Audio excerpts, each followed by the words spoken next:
Alright, in this video, let's take a look at how you can add team members to your Ruttl project. There are multiple ways to do this, so let's go stepwise. The first way to add a team member is through the active projects panel on your Ruttl account. So let's say that I want to add a team member to my project on Brewtask.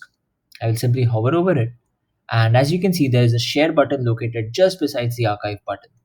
I will click on the share button, and Ruttl will give me an input where I can add the email addresses of different collaborators.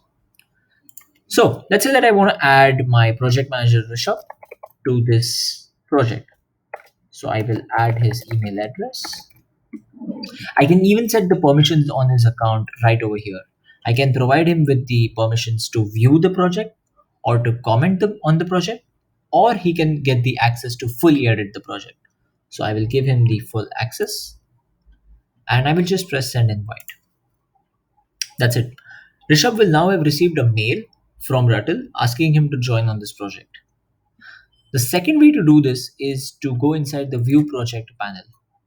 Now, once you're inside a project, there may be multiple pages over here related to your project.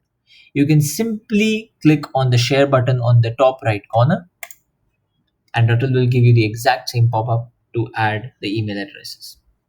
The third way, and probably the most common and effective way to add team members, is probably going to be while working on the project.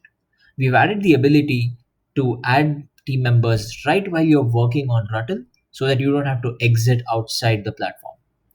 You can just hover, you can just see that there is a share button located at the bottom control center.